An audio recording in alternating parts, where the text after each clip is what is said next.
All right, you guys, we are here. Victoria Aaron, Polly Siegel, shit talking shrinks. Welcome to Seeing Other People. I'm so excited to have you. Yay!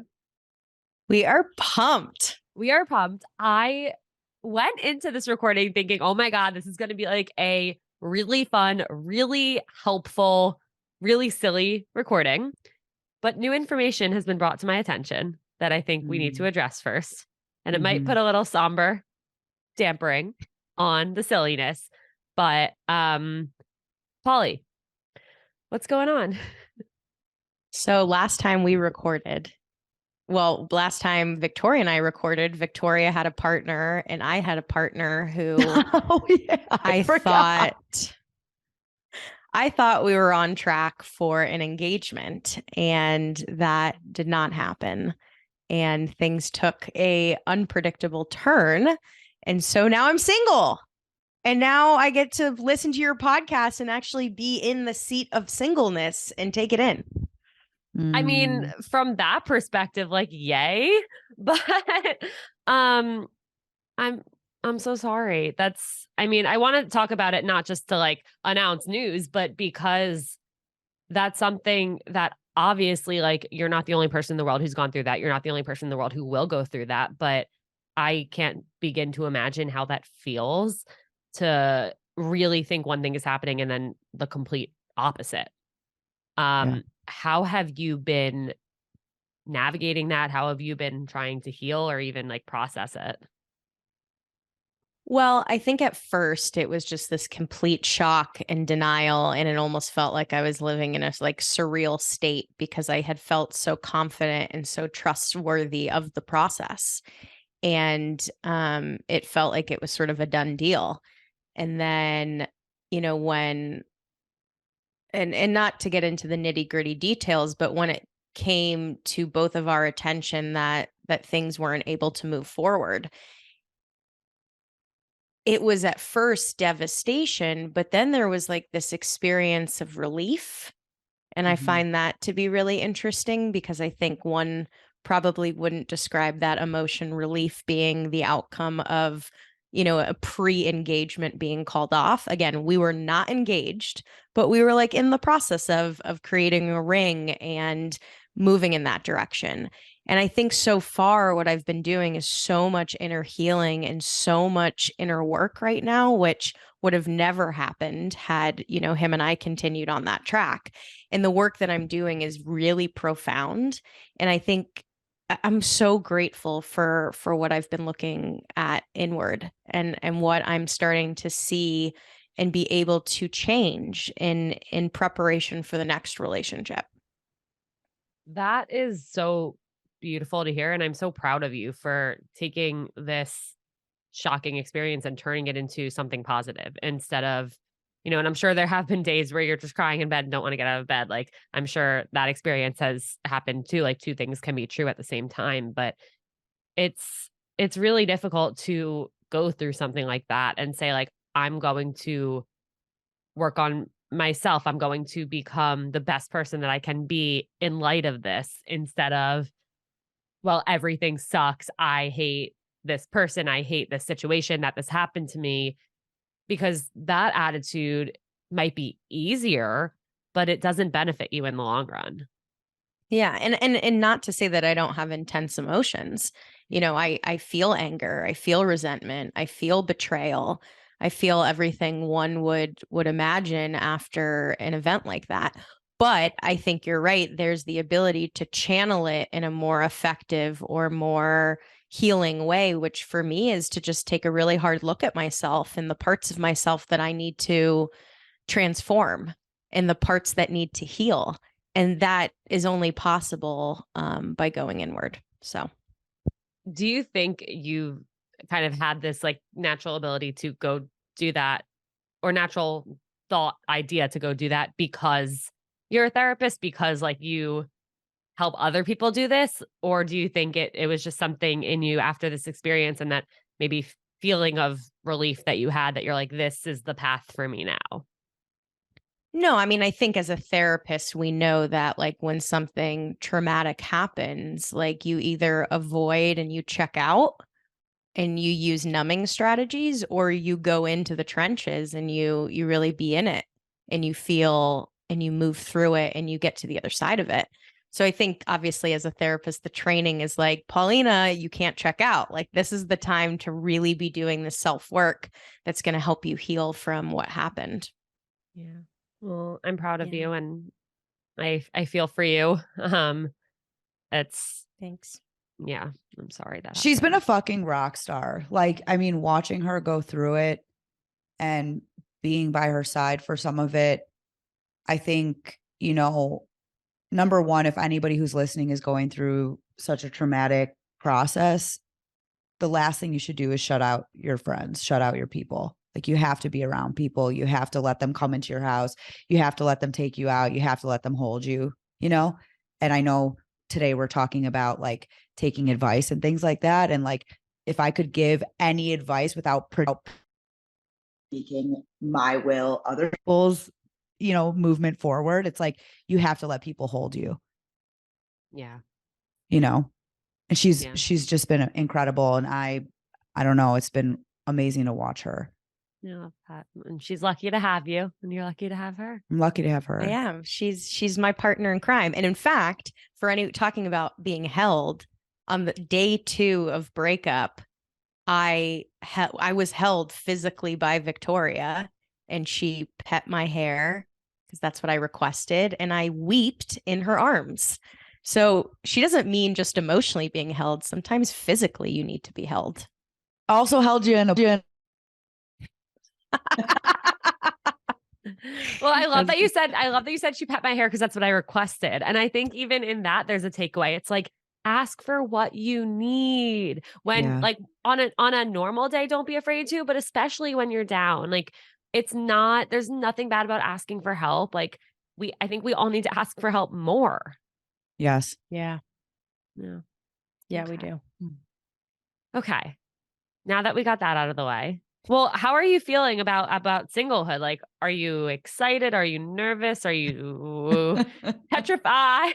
Well, so Victoria and I have been single girlies in the city. Her and I have Oh. never been single at the same time. So this is like a new chapter for us as shit talking shrinks, but also as best friends, that we're just like navigating this dating process to the best of our ability. And we're fucking laughing along the way. I love that so much. And how beautiful is it that you guys get to do this together? Amazing. I wouldn't want to do it with anyone Yeah. else. Fuck no. Amazing. Okay. Well, speaking of friends and dating, I really want to talk to you guys because of A, the fact that you're friends, because of B, the fact that you're therapists, about dating advice. And I'm not saying like, what's your advice for dating? I'm saying like actual giving and getting advice, because this is something that I get questions about all the time. And I see it happen too in real time with my friends. I've experienced this for myself from both sides of it, where somebody wants advice and goes to their friends, and the advice that they get might not feel right to them. Or a friend comes to you for advice and you don't know if you should kind of like coddle them and be like, yeah, like whatever you think is right, or actually tell them how you feel. And I got a listener question in here that really like, I saw this question. I was like, you know what? This isn't just like a listener question that we address for a minute. Like this is a bigger conversation that needs to be had. So the question is, hi, Alana. I'm hoping you or a guest can help me out here. I've been struggling with balancing getting advice versus trusting my gut in all of my dating situations. When I'm anxious, I feel like I want advice from friends and need every single person's opinion on what to do. But then my other extreme is not wanting to talk to anyone about what's going on when it's going well, because I'm scared of second guessing if I get opinions that I don't agree with. How should I handle getting advice from friends? Well, first of all, I don't want to pathologize your guest, right? But it just sounds like an enormous amount of anxiety in general, right? Like they sound anxious, really anxious.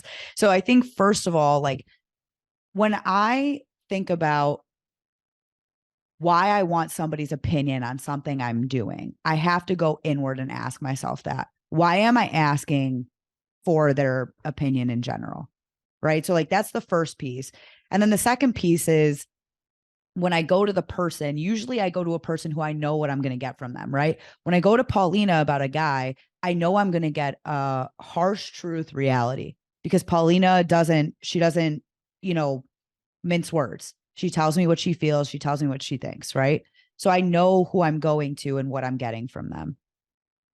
But unfortunately, like nothing anybody says really is going to make a difference a lot of the time for me.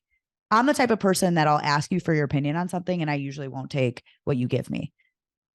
Do you know what I mean? Does that impact your thought process at all, though? Like, if you ask for my opinion, I tell you my opinion or what I think you should do, and then you go and do the opposite. But are you like, ooh, but like, if this backfires, Alana's going to be like, I told you so. We're like, ooh, should I take Alana's advice into consideration because I asked her for it? Like, does it cloud your thought process and your actions at all?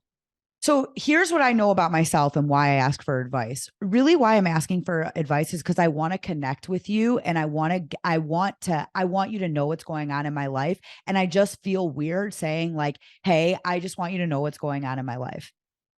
You know what I mean? Like, I I hear don't that. actually want anybody's opinion. I don't care. You know, like it doesn't matter to me because I'm the type of person that does what I want to do when I want to do it. But I just really want you to know what's happening for me. Yeah. You know what I mean? Yeah. What about the types of people who are asking advice, hoping that the response will validate what they were already thinking they were going to do? Like, how often do people ask for advice and genuinely not know, like, or aren't leaning at least one way? I mean, I would say, well, I want to come back to your original question because I think, or was it a woman who wrote in? Yes. First and foremost, one of my favorite quotes is the following: opinions are like assholes. Everyone has one. Okay. So it doesn't matter who you talk to, everyone's going to have a take or a stance or a vantage point as they assess what you're giving them.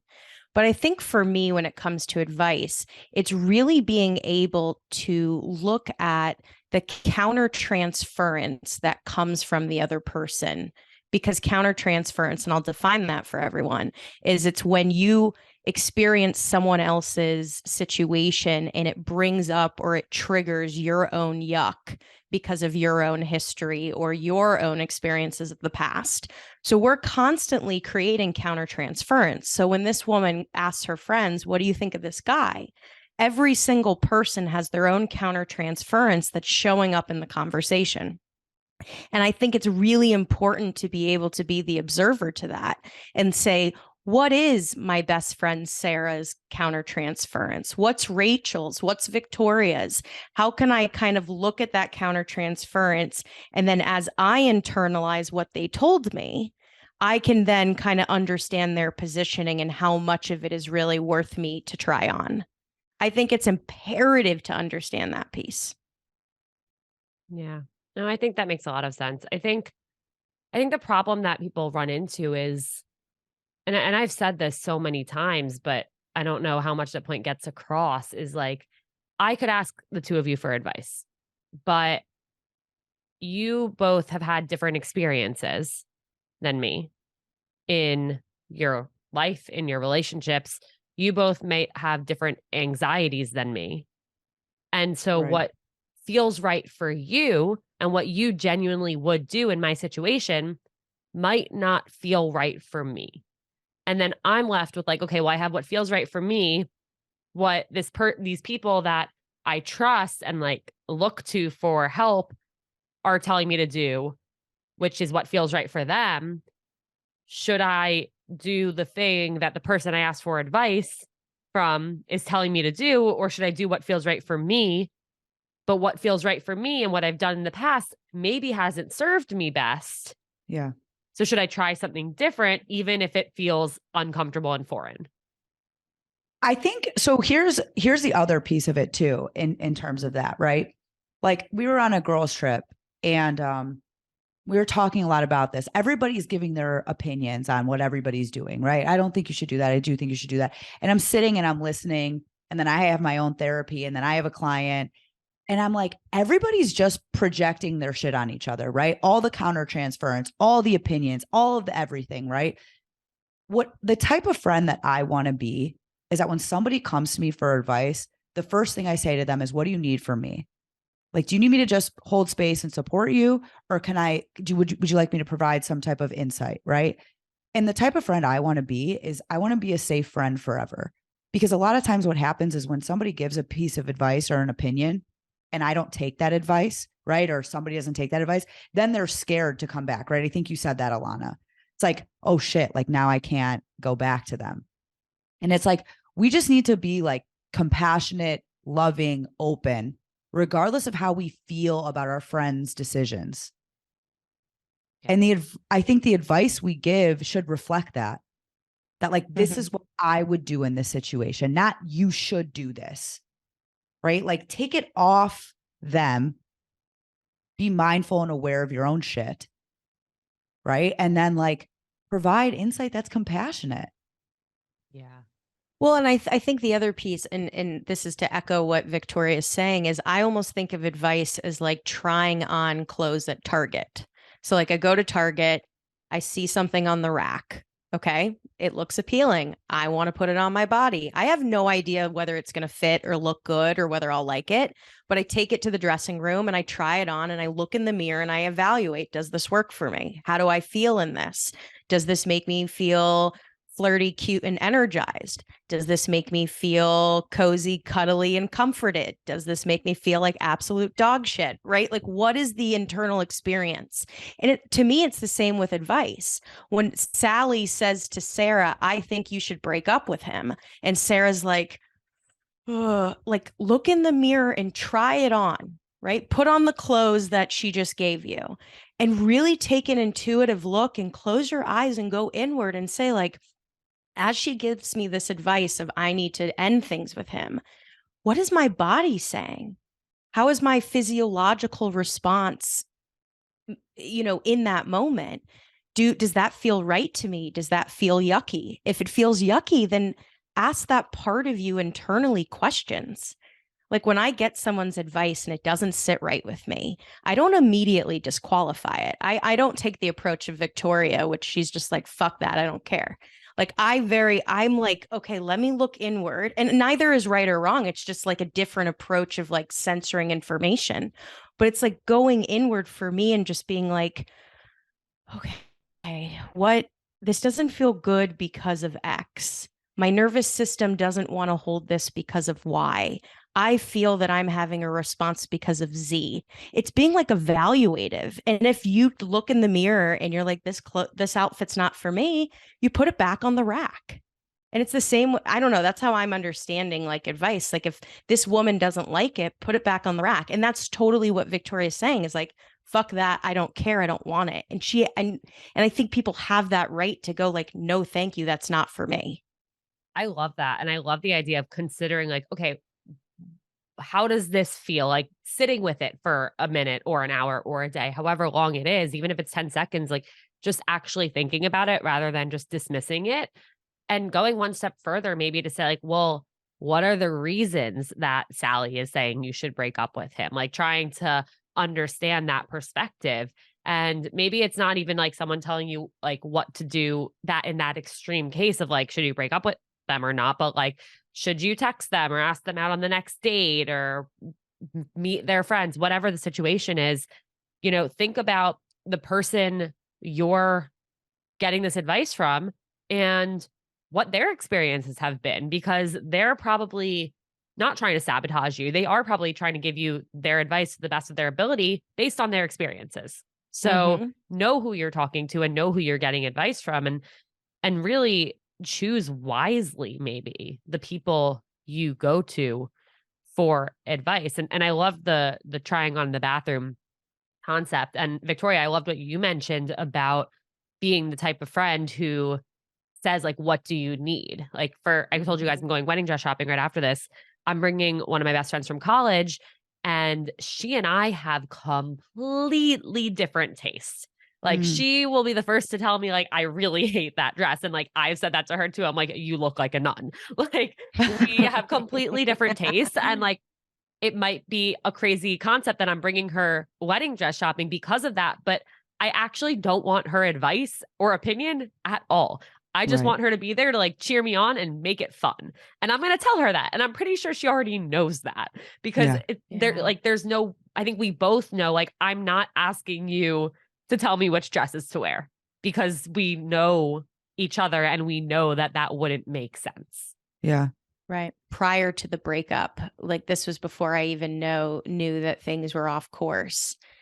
I was really I was trying to evaluate whether the way that I was showing up in the relationship was creating a dysfunctional pattern.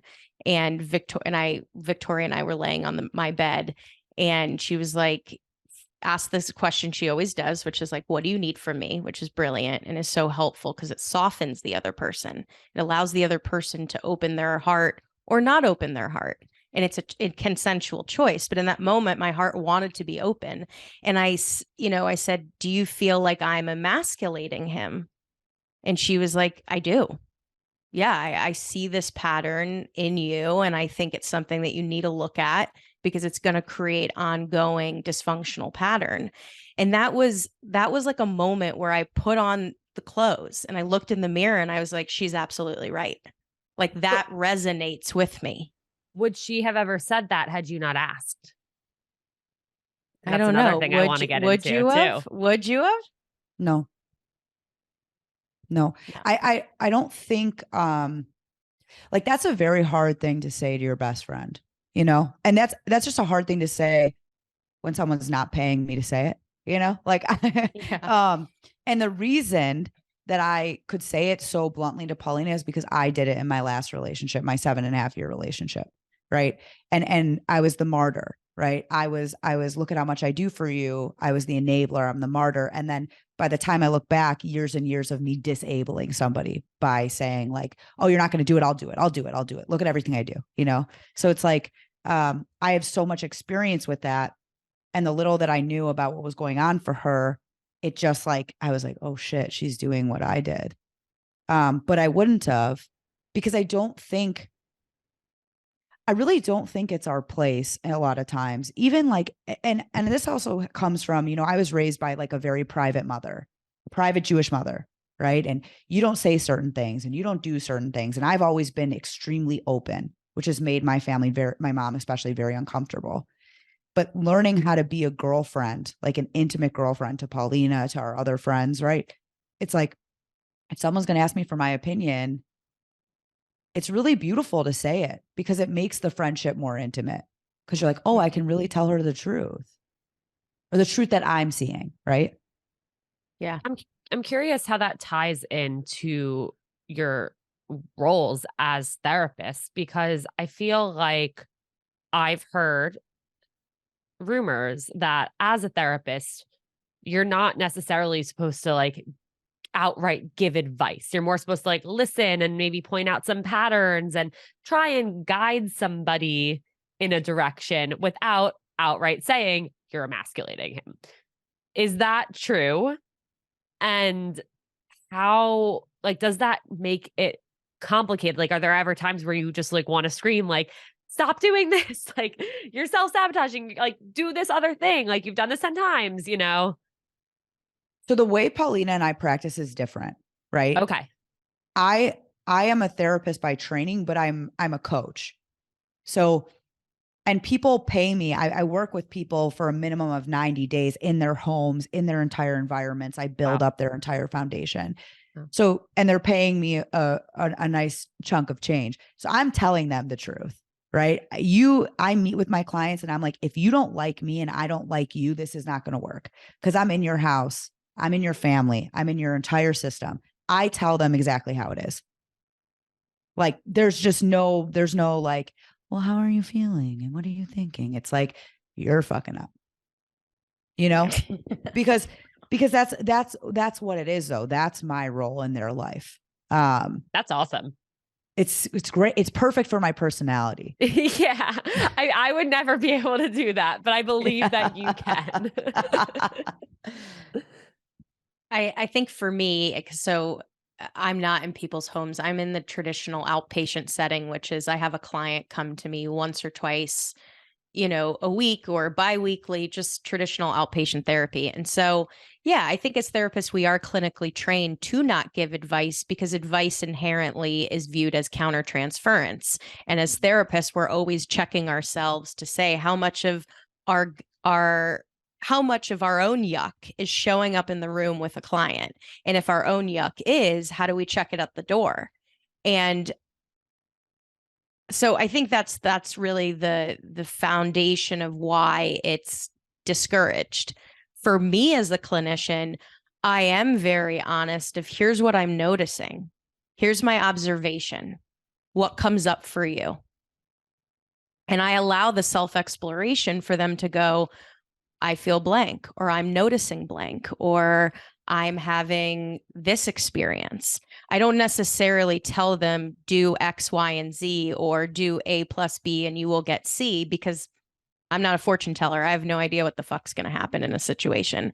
But what I do know is I can point out patterns and things that stand out to me in the hopes to have thoughtful dialogue. And I think the same happens with friends, whether it's me and Victoria, of her pointing out a pattern in me or me pointing out a pattern in her. And then the other person gets to decide, do they try it on and do they take it home from Target, or do they leave it at the door? Yeah. Yeah. Also, one of the things I think about from your listener question, I don't know if it's okay that I go back to it. Please. But so it's really interesting. Our friend Marnie dared me to not have sex for a month. She was like, because I was on like a rampage. I was like, I was just like, I got to find somebody. I got to find something. I got to do this. I got to do this. It was like new thing every week. Right. And so she dared me to not do it. And I ended up following it. And I wasn't intimate with anybody for about 60 days. And what that taught me and what that brought me was such a sense of ease within myself. I went through moments of like, I'm not okay. And I would like be crying and shaking in my bed because I'm so used to the idea of having somebody or wanting somebody in my life and wanting a partner. And as the days progressed and as things went on, I got more and more clarity around myself and my patterns of behavior. And so now that I've like kind of been reintegrating, something comes up on my phone, a message from Hinge, or, I get a text, and immediately I'm like, no, I don't even need to call Paulina anymore. I don't even need, because I know exactly what it is that I'm willing to take and what I'm not, and it was really empowering. It was really bizarre. No, I mean, it sounds like you learned yourself and you learned what does feel right and what are the right decisions. And I think it's really empowering to not have to run every decision by someone else. And I've definitely been there where like I felt like I couldn't do anything in my dating life without it being validated by my whole group chat. But then that would feel bad then when I wanted to do something and they were all like, no, Alana, that's crazy. Don't you dare send that text that you want to send. But like, I had to do it because it was what I felt like I needed to do. But I want to like bring up, going back to kind of like the therapist role with Paulina, how you practice. What if there's a situation where your client is like about to make a bad decision? And yes, maybe in like a month or 2 more months of sessions, you could get them to realize why that was not the right decision. But in that moment, like they're saying they're going to do this thing, and it's not like a life threatening thing, but something that really ultimately won't serve them. Do you step in and say like, maybe don't do that or try this other thing? Or do you let them learn from it down the road? Well, first, to best answer that, I'm always looking at, is the client in imminent danger? Right? Like if the client's not in imminent danger, then I can't police their behavior or police their choices. I can say to a client, here's what's coming up for me, and I can share with them what I'm noticing in my own body as they share this information, which I do a lot actually. And I can say, I'm wondering how, if you choose to do Y, how that serves you. I can ask questions that evoke critical thinking and can create interesting and meaningful dialogue. But I'm never going to say to them, don't do that, or you should do that. It's about asking questions that evoke thoughtful introspection.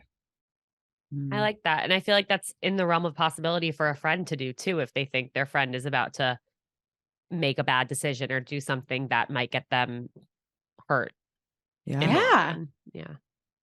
Yeah. Well, Yeah. I feel like that happened to us the other day, Victoria, when I was at the dry cleaner for the fourth fucking time because this woman keeps fucking up my pants. Oh no. But like, you know, I've been on the phone with her every single time she's been in there. She's like, these still aren't right. This poor woman. so what was the solution? Right. So this was the fourth time I was at the dry cleaner, Taylor, and Victoria was telling me something that she had experienced, and I've had a visceral reaction. I could feel in my body this sense of protection of like, oh God, Victoria, please don't do this. Like, this is a bad idea. And I don't remember how I said it to you, V, but I think I was like, I'm having like sort of a protective response here. Do you want me to share it? I don't know. Did I say it that way? I don't remember even what your type. Did you do it? Did you share? No. Yeah. Because you were like, I want to know the response. And so when you gave me permission, I was like, here's my protective response. Can we talk about specifics? What happened? Tell me. You know, I have brain damage. I want to know. You What are want me to announce? Yeah, it? I don't care. I don't care. Okay. You were talking with Cameron and you had seen him on the boat. Oh, that was so good. Yeah. My Okay, I ex. need more. Okay. Some of your listeners too. 365 days to the day that I stormed out of my ex's family's house in Lake Geneva, right? I'm on a boat in Lake Geneva. He pulls up on a boat next to me.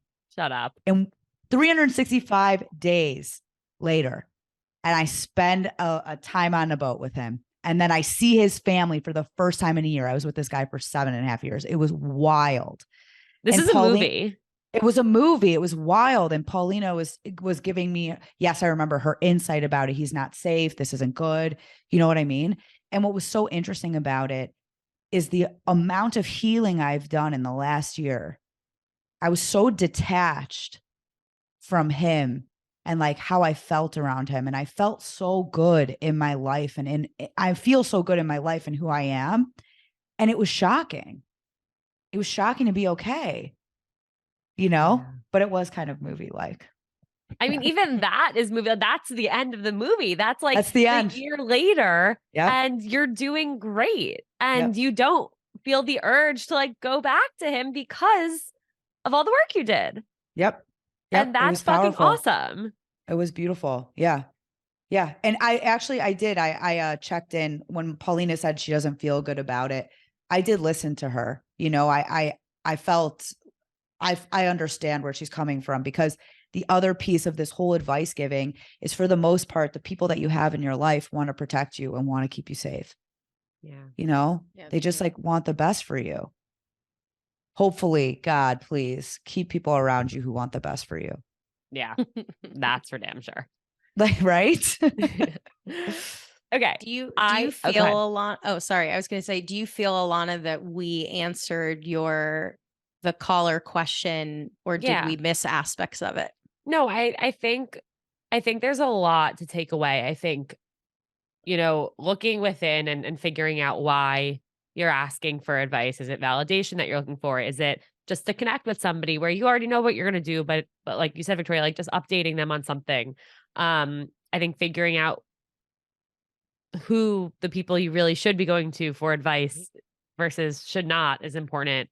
And Paulina, I loved your takeaway about really sitting with it for a second and seeing how it feels, and like, oh, like, is there merit to this? Like, maybe they do have a point, and maybe I should consider exploring that path. I think there's a lot to take away where it doesn't just have to be like, okay, what should I do in this situation? And then somebody tells me, and I have to either listen to them or now question my judgment because they said something different. Like, there's so much more to it, and so much more to explore within it, where you should feel empowered to make decisions that feel right for you. And if you want some help with that, that's amazing. If you ask for help and the help you get doesn't feel right, that's okay too. Yeah, you can put it back on the rack. Yeah. Mhm. You don't need to buy it. You don't need to buy it. That's the empowerment piece. And Victoria does a beautiful job of that, of being able to decipher what fits and what doesn't. Yeah. But that's because she knows herself. Yeah. That's because there's real transformative work that has been done. That's the other key part. If you're someone who's constantly looking for advice from other people, my question is, how much of a sense of identity do you have? Right. I'm going to challenge people that if you're constantly, running it by 100 people, I wonder if you struggle with a sense of self-trust. Yeah. What's your connection to self? How much do you trust yourself? Do you listen to your nervous system? Do you follow your intuition? Do you allow your inner workings to guide you? Because you could poll 100 people and get 100 different answers. Neither of them are right or wrong. They're just subjective. So I guess maybe the clinician in me is like, if you're someone who's always asking for advice, like, what work could you be doing to strengthen your connection to self? Yeah. Yeah. I think that's awesome. And I do feel like I see that happening where I can tell from people I know who have been through something and then take the time to heal from it. That healing period, they become so much more comfortable with who they are. They learn what they value and they come out of that experience. Though it hurt at first, they come out so much stronger and so much more confident in who they are and what they want. And that allows them to make choices, to know what feels right, and to lean on other people less because they've taken this time to get to know themselves where otherwise they may not have. Right. Mm, Right. Yeah. beautiful. Okay. I have a few other listener questions that I want to ask while you guys are here. Yay. Yes. Let's do it. How can I ask for more communication when someone doesn't text or initiate communication between dates? We continue to see each other and make plans, but I rarely hear from him in between, and it makes me question everything. You want to take that one? I feel like, do you want to? Sure. Okay. Well, I've been here. Retweet. like hello. Yeah, retweet. So here's what's interesting, right? My mom has always taught me, and this is heteronormative. I know that so well, right? Like my mom has always told me men think with their feet, right? Like if a man wants you, he's going to come to you. If a man wants you, he's going to reach out to you. If a man wants to do something, they're doing it. This is what my mom has like ingrained in me, right? I've never heard that phrase in my life. Men think with their feet. Men think with their feet. Yep. They want to show up, they show up. So for me, right, anytime I've ever had that happening, and then I'm like, hey, like, I'm just curious, like when you don't reach out, it makes me feel like we're disconnected. Is everything okay? Or, I could phrase it 100 different ways. What I'm asking for is more communication, that I want more time from them, right? What I've seen happen in my own life is I ask for that. They give it to me for a little bit, then they fall off again. So it's like, if I'm left feeling confused, it's because they're actually not as invested as I am. That's been my experience. There's no confusion when two people are invested. Do you know what I mean? Yeah, I do. That's how And I it's feel. tough, but I do. And I'm actually curious what you guys think of this, because I find myself struggling with this situation often where I have friends go through this every week and they're asking me like, what do I do? Like, is he not interested? Is it already over? And there are definitely times where I think, yeah, he's not interested. It's already over. But I feel like they just need a cheerleader in that moment versus somebody to really tell them like, yeah, it's already over, move on. And I'm very bad at being blunt with people. Victoria, I'm the opposite of you. I'm like, you never know. It's not a no until it's a no. But in those situations, maybe that's like, do you want my honest opinion or do you want me to support you? But even in saying that, I feel like that gets my thought across of like, well, my honest opinion isn't what you want to hear. Well, also it's amazing though, because like this is your realm. This is your niche. Like this is what you do, right? So you know that there's no confusion. If somebody's I hate invested, giving people bad news. well, I mean, I think leading off with would you like my honest opinion, or would you like me to just like hold space? Yeah. You know? Yeah. There's my answer. Sorry, listener. I will say I had a friend send me a screenshot of a text she sent last night. She had sent me a voice note asking if she should say this text, but I didn't see her message until like hours later. So she said, I texted him and I was like, okay, what'd you say? And she said, so since I won't see you for a bit, I wanted to ask what you're thinking and how you're feeling about things. I know you'll be away for a bit, but I've really enjoyed our time together and would love to keep getting to know you. I tend to assume that lack of texting is lack of interest just based on past experiences, but I don't want to make any false assumptions if that's the case. I know plenty of people just don't text as much, so I'm curious what you're thinking. And she said, don't tell me it's bad. That's what she said to me. Like she was afraid I was going to be like, you shouldn't have said that. And I responded in all caps, I'm so proud of you, because sending that text is going to get her answer. Right. Right. That was beautifully written. Yep. I And loved that. And he responded that he knows he has a crazy few weeks coming up, but he also is enjoying spending time together and wants to keep getting to know her, and that he's sorry about his lack of texting skills. Victoria's shaking her head. No, she's just not a priority to him. Listen, I think I can't stand it. I can't. I get it. And that's how she gets her answer. And that's how she gets clarity. But it's like, seriously, like if I'm a priority in somebody's life, I know it. Paulina and I talk on the phone 5 times a day. We're both busy. We both have our own businesses. We both have families. We both have other loved ones, but she and I talk. Anybody in my life that I prioritize, they know I love them. There's no fucking question. You're right. Your friend should keep going out. She will listen to this. Don't bank on that guy. Although I will say I am impressed with her vulnerability and her advocacy skills.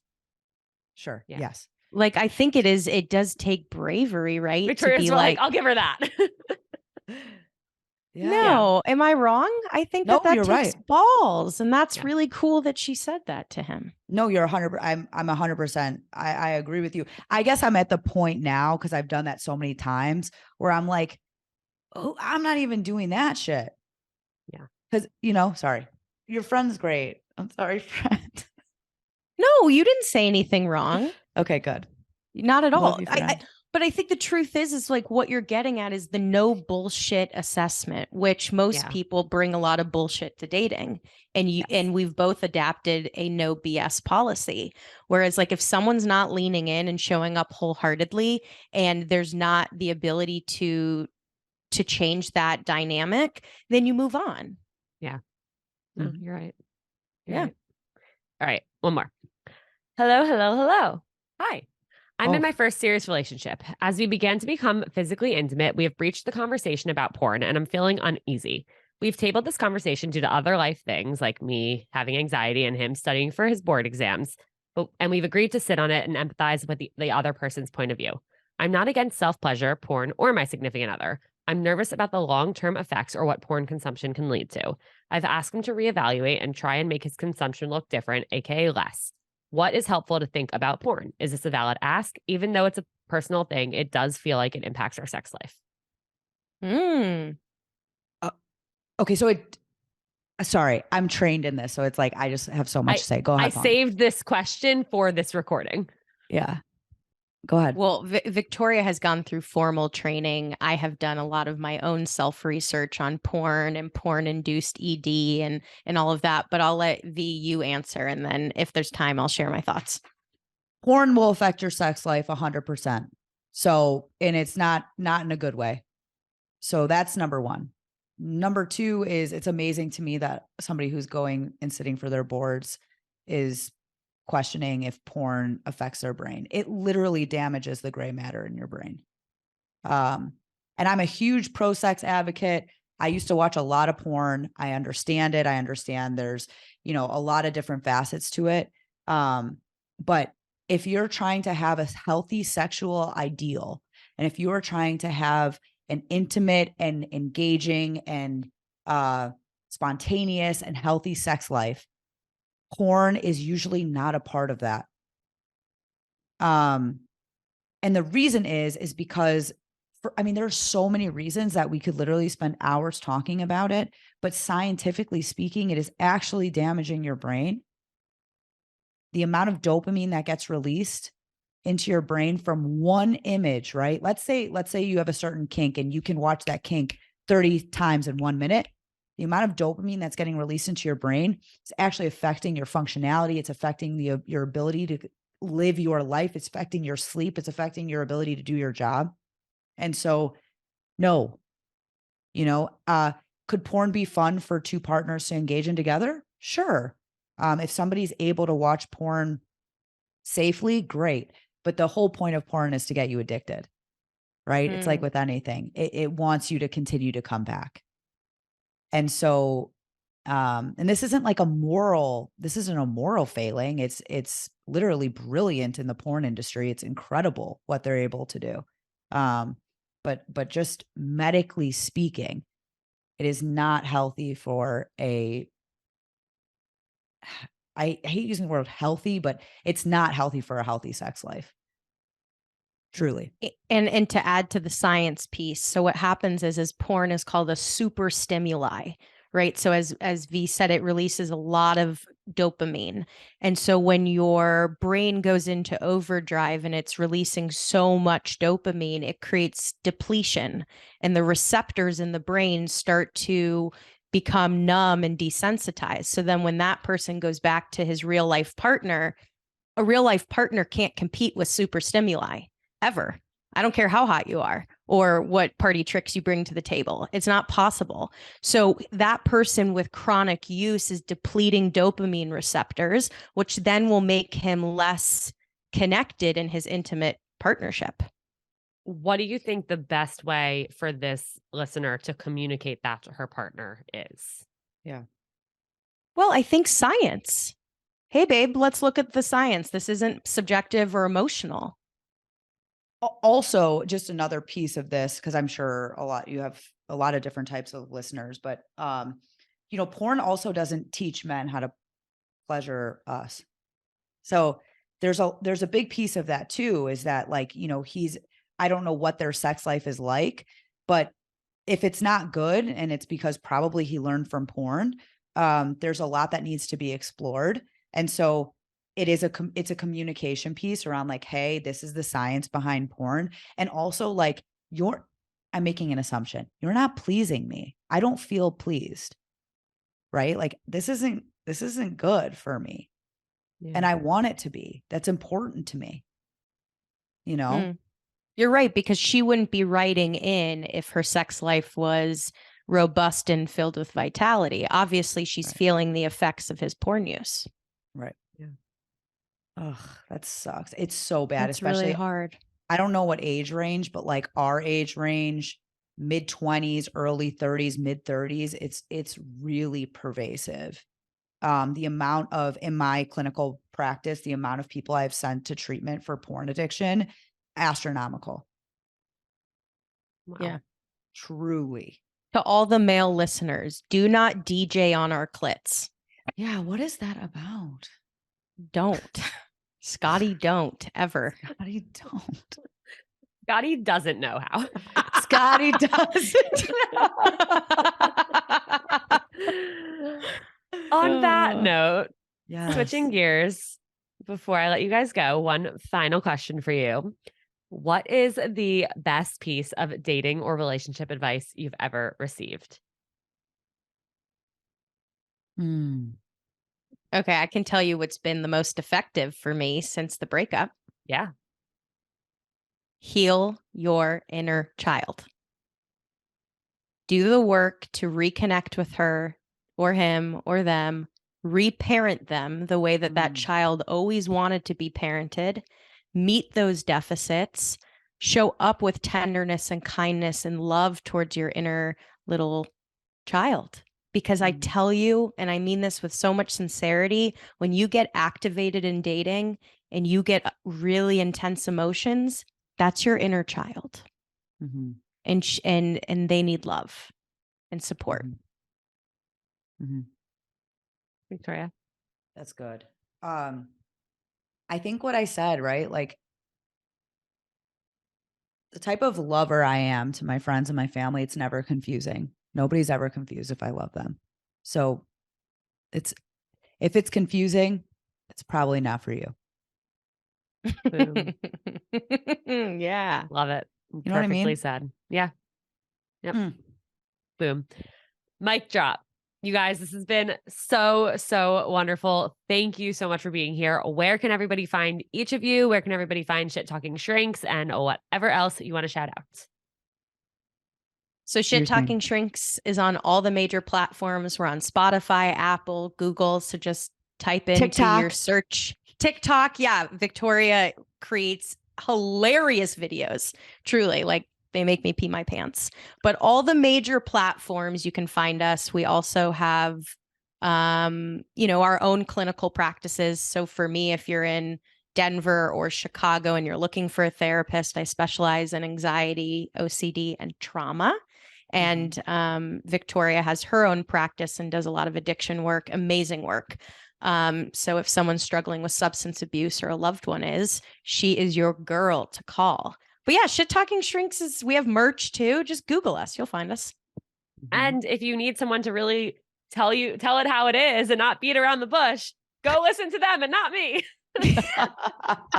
Alana, you're the best. Know who you're the getting best. your advice from. Yes, you're the best. Thanks for having No, us you on. guys are. Thank you. And to everyone who tuned in, I will have everything linked in the show notes so you can follow them. Make sure to watch the video clips on social. You could also watch this whole episode on YouTube if you just listened to it, but now you want to watch it.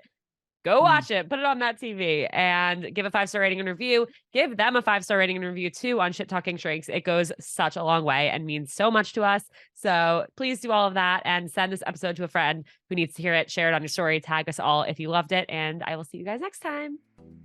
Thanks for listening, daters. I hope today's episode made you feel just a little bit less alone out there, no matter what your status might be. Give your finger a break from swiping and hit that follow and review button instead. And if you have any burning questions or want to share your own dating horror stories, reach out to seeingotherpeoplepodcast@gmail.com. And in the meantime, keep on seeing other people.